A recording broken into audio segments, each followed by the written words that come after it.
حضرت مولانا منظور یوسف صاحب دامت برکاتہم العالیہ مؤسس و رئیس جامعۃ علی رضی اللہ تعالی عنہ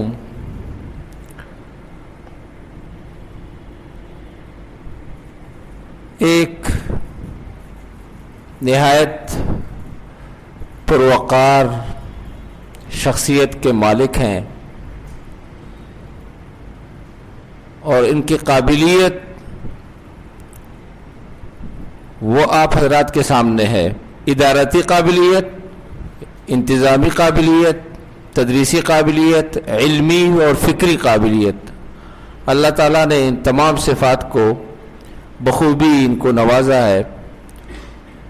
طالب علمی سے استاذ ہونے کے بعد جامعہ فاروقیہ میں اور آج بھی الحمدللہ اپنے ساتھیوں میں، اپنے اساتذہ میں سب میں ممتاز اور سب میں مقبول ترین تھے، اور سب کی دعائیں اس وقت بھی لیتے رہے اور آج بھی لیتے رہے ہیں. اور اب میری دعا ہے کہ اللہ تعالیٰ یہ ان کے جو متوسلین ہیں، تلامذہ ہیں، شاگرد ہیں اور اولادیں ہیں، وہ تمام انہی کے نقش قدم پر ہو ان صفات میں.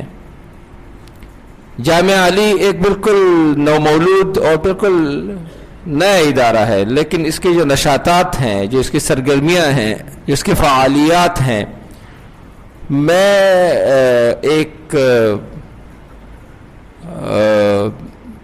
اس شخص کے طور پر کہہ رہا ہوں جس نے مدارس کا کام 23 سال کیا. مجھے پتہ ہے مدارس کا، چھوٹے مدارس کا بھی، بڑے مدارس کا بھی، اور ان کے اندر سرگرمیوں کا بھی، پورے ملک میں بھی اور پوری دنیا میں بھی.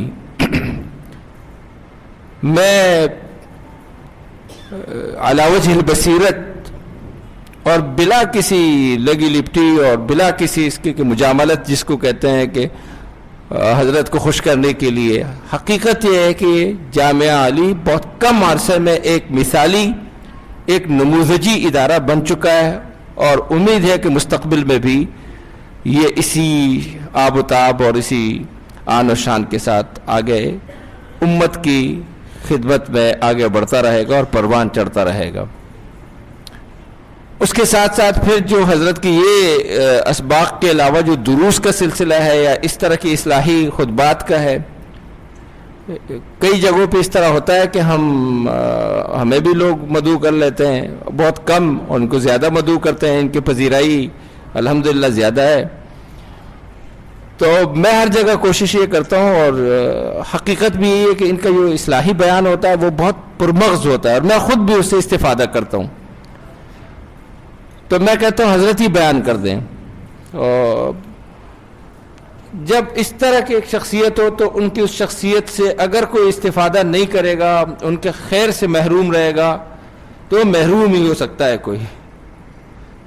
تو آپ حضرات بھی اس موقع کو، اس شخصیت کو، اس ادارے کو جو بالکل برلب سڑک ہے، کئی حوالوں سے یہ غنیمت ہے یا یہ چانسز ہے آپ کے پاس، آپ ان سے استفادہ کریں اور اچھی طرح اس میں محنت بھی کریں، اچھی طرح آپ اس میں اپنی حاضری اور اپنے دوستوں کی حاضری بھی لگوائیں تاکہ وہ بھی مستفید ہوں، تاکہ وہ سب کو فائدہ ہو. یہ چیزیں اس طریقے سے کس نے دیکھی ہیں، جس انداز میں انہوں نے پڑھائی اور جس انداز میں ان کا پورا نقشہ بتایا، یہ تو قرآن کریم کو کئی حوالوں سے سمجھنے کی ضرورت ہے. تو اللہ تعالیٰ کا شکر ہے اتنی سہولت کے ساتھ اور اتنی محنت کے، مغرب کے بعد سے کھڑے ہیں، 10 ہو گئے. اللہ کا بندہ یار، آپ کے کیا حالت ہوگی، آپ کے اپنے اوپر رحم کرو. لعلک باخع نفسک علی اللہ یکونوا مؤمنین. محنت نہیں کرے گا آپ اپنے آپ کو ہلاک کریں گے کیا؟ نہیں کریں اس طرح، ایک اعتدال کے ساتھ. اور دوسرے کہ آپ حضرات سے میری درخواست ہے، آپ سے بالخصوص کی کرسی کا اور راحت کا اور ان چیزوں کا اہتمام زبردستی کروائیں، داروغہ بن کے کروائیں. اس لیے ایک دم اگر آپ کے پاس ایک سہولت موجود ہے، اللہ کی ایک نعمت موجود ہے، تو اس نعمت کو اتنا استعمال کرنا شروع کریں، اتنا استعمال کرنا شروع کریں، اس کو تباہ و برباد کر دیں، اس کو کسی کام کا نہ رہنے دیں. یہ اچھی بات نہیں ہے. جس انداز میں ان کی اصلاحی خطبات اور یہ کتابیں آ رہی ہیں اور جس انداز میں یہ سلسلہ اللہ تعالیٰ نے چلایا ہے، اوپر سے سب کچھ ہوتا ہے، سب کچھ اوپر سے ہوتا ہے، توفیق اسی کی طرف سے، جعلکم اللہ و ایاہ و اولادہ کلکم من الموفقین. یہ انداز ہمارے تمام علماء کو اختیار کرنے کا تھا. یہ وہی انداز ہے، اور یہ کوئی تھانوی صاحب کے پاس نہیں بیٹھے ہیں، حضرت مولانا اشرف علی تھانوی رحمۃ اللہ علیہ کے پاس، لیکن طرز وہی ہے، چھوٹی سی جگہ سے بہت بڑا کام لینا. حضرت مفتی رشید احمد صاحب، حضرت مولانا حکیم اختر صاحب اور اس طرح دیگر جو حضرات جنہوں نے ارشاد کا کام کیا، انہوں نے اتنی سی چھوٹی سی جگہ سے کام شروع کیا، اتنے سے غرفے سے. اب تھانہ بون وہاں کی مسجد دیکھیں، مفتی رشید احمد صاحب رحمہ اللہ ان کی جو چھوٹی سی مسجد تھی ناظم آباد میں وہ دیکھیں. جامعۃ الرشید کہ ممتاز ہونے میں کوئی شک نہیں ہے، لیکن مفتی رشید احمد صاحب رحمۃ اللہ علیہ نے اس چھوٹی سی مسجد میں اس غرفے سے جتنا بڑا کام لیا وہ لیتے تھے. شاید و باید کہ جامعۃ الرشید والے سارے مل کر اتنے بڑے وسائل کے باوجود اتنا کام وہ کر سکے جتنا مفتی رشید احمد صاحب اتنی جگہ سے لیتے. دارالعلوم دیوبند کو لے لیں، دارالعلوم دیوبند کو لے لیں اور تھانہ بون کو لے لیں، کس کا اثر زیادہ ہے؟ سمجھ میں بات آئی نا؟ تو یہ اس طرح کی شخصیات کی ہمیں ضرورت ہے تاکہ وہ اصلاح اور ارشاد کا کام کریں. اللہ تعالیٰ کا شکر ہے کہ ہمیں ایسے شخصیات ملی. مولانا منظور یوسف صاحب ہر لحاظ سے، ظاہری اور باطنی لحاظ سے اللہ تعالیٰ نے ان کو ان محاسن سے نوازا ہے. اور پھر آپ یہ دیکھیں کہ اس عمر میں اور اتنے چھوٹے سے ادارے کے اتنی جگہوں سے ان کی کتابیں مل رہی ہے نا. اور میں آپ کو بتا سکتا ہوں، میں ایک بالکل قریب میں ایک نابغہ روزگار شخصیت کے پاس رہ رہا ہوں ایک جگہ میں. یہ یہاں میں رہ رہا ہوں، یہ وہی وہ رہے، وہ ایک نابغہ روزگار ہے، بالکل نابغہ، بہت بے انتہا قابل، حافظ، قاری، مجود، مفتی، عالم، علامہ، پی ایچ ڈی، دنیا جہاں کا جو بولے وہ سب کچھ ہے. وہ بھی کتابیں لکھتے ہیں. ان کی کتابیں سال میں اللہ تعالیٰ جو ہے ہماری نیت نہیں ہوتی، وہ کسی کی برا نہیں چاہتے، کسی طالب علم کی توہین نہیں، وہ کتابیں نہیں نکلتی. یہ بعض مرتبہ لوگوں کی بیماری ہوتی ہے کاپی رائٹ کا، کتابوں کے حقوق. او یار ہم ان کو حقوق دیں گے، میرے کیا بنے گا؟ او بھائی تیرا اللہ پاک ہے نا. تو وہ کتابیں پھر نہیں نکلتی. تو یہ فیس کا فرق ہوتا ہے. کہنے کا مطلب یہ ہے بعض لوگ بافیض ہوتے ہیں، ان سے استفادہ کیا جا سکتا ہے. اللہ تعالیٰ نے ان میں یہ چیز رکھی ہوتی ہے کہ ان میں جو خیر کا کام ہے وہ دوسروں تک پہنچ رہا ہوتا ہے. بعض لوگ لاکھ کوششیں کرتے ہیں، ان کا فیض نہیں پھیلتا. تو آپ سب کو اللہ تعالیٰ بافیض بنا دے، لیکن اگر ایک بافیض آدمی کی صحبت اور ایک بافیض عالم دین جو قرآن و حدیث کا ماہر ہے اور قرآن کریم اور قرآنیات پر ان کی نگاہ وسیع بھی ہے اور عمیق بھی ہے اور عالمانہ ہے، فاضلانہ ہے، مذاق نہیں ہے، اللہ تعالیٰ کا لاکھ لاکھ شکر ہے. ورنہ یہاں بڑا مسئلہ ہو رہا ہے. لوگ جاتے ہیں سمجھتے ہیں یہ مفسر قرآن ہے، ان کے ان کے دروس میں بیٹھتے ہیں، سنتے بھی ہیں، سوشل میڈیا میں بھی اور ان کے بیانات میں بھی جاتے ہیں. اور بیچارے کو عربی نہیں آتی، بیچارے کو کچھ آتا نہیں ہے، وہ کیا اوپر کے مطالعے سے وہ کیا مفسر اور مدرس قرآن کہتے ہیں، ان کا درس قرآن بہت مشہور ہے، وہ صرف لفاظی ہوتی ہے. اور پھر کہتے ہیں یار وہ یہ کہہ رہے تھے، وہ ان سے اسی لیے غلطیاں ہوتی ہیں.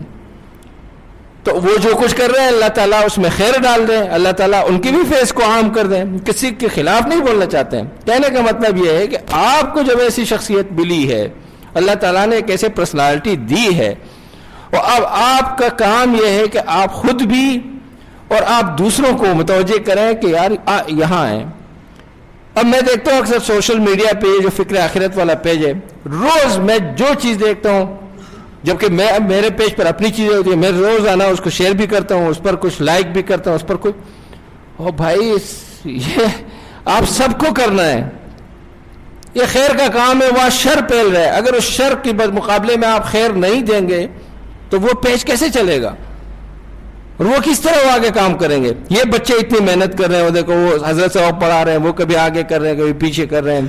یہ دیکھیں یہ چیزیں لانا، اس میں جو ہے وہ پیکج کرنا مہینے کا، اس میں پیکج کرنا، اور یہ سسٹم بنانا، یہ پردہ لانا اور سے سارا، یہ بہت مشکل کام ہے. یہ پریزنٹیشن تیار کرنا، یہ بین الاقوامی کانفرنسز میں جب ہم جاتے ہیں، جب ہمارے وہاں بین الاقوامی لیکچر ہوتے ہیں، تو اس کے لیے یہ سب کچھ، یہ چیزیں تو ان کے پاس اپنی ہوتی ہیں، ہم اپنا پریزنٹیشن گھر میں تیار کر کے لیپ ٹاپ میں لے جاتے ہیں.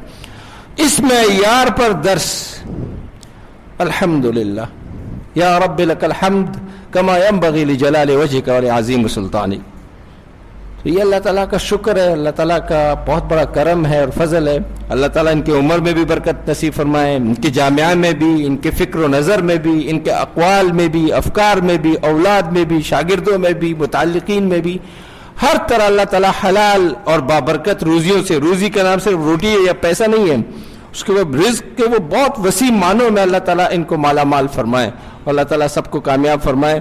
اور پہلے بھی میں آیا تھا اور اس وقت بھی میں عرض کیا تھا، بعد میں ایک مرتبہ حضرت نے فرمایا بھی تھا، اور پتہ نہیں کیوں سستی بھی تھی یا کچھ اس طرح کے مسائل تھے، لیکن میرے بھی وعدہ ہے کہ جب جب یہاں درس ہوگا میں خود بذات خود اس میں شرکت کروں گا، اور اگر مجھے اس میں کچھ کرنا پڑا، طرق تدریس ہے، مکالمہ بین المذاہب کا آپ نے فرمایا تھا، وہ پریزنٹیشن سب تیار ہیں، میں اس کے لیے حاضر ہوں انشاءاللہ. اس سال، اگلے سال، اس سے اگلے سال زندگی رہی تو آپ کے ساتھ ہیں. اور میں ہمیشہ ان کو آپ پوچھ سکتے ہیں، وہ میرے استاد ہیں، یہ میرے شاگرد ہیں، لیکن میں ان کے سامنے بھی اٹھنے بیٹھنے میں آپ اندازہ لگا سکتے ہیں، وہاں جب بیٹھتے ہیں تب بھی نہیں حضرت آپ اوپر بیٹھیں، میں ادھر بیٹھوں گا، میں ان کے ہاتھ چومتا ہوں. لوگوں کو آپ ادب جو ہے، اگر آپ نے ادب سیکھ لیا نا، آپ کو سب کچھ آ گیا. اگر آپ استاذ کے سامنے اکڑ کر بیٹھے ہوئے یا ایک عالم دین کے سامنے آپ یہ سب کہ ہم چومن دیگر نیس، تو ہمارے بزرگ کہتے ہیں کہ یہ زبان سے تو یہ کہہ رہے ہیں، دل میں کہہ رہے ہیں کہ ہم چومن ڈنگر نیس، ہم جیسا کوئی حیوان نہیں ہے، جانور نہیں ہے، ہم بھی بڑے جانور ہیں.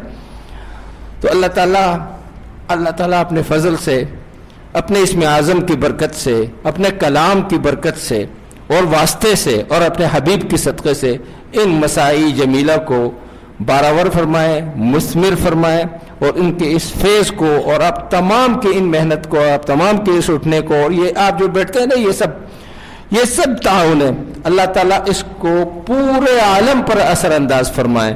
وآخر دعوانا ان الحمدللہ رب العالمین.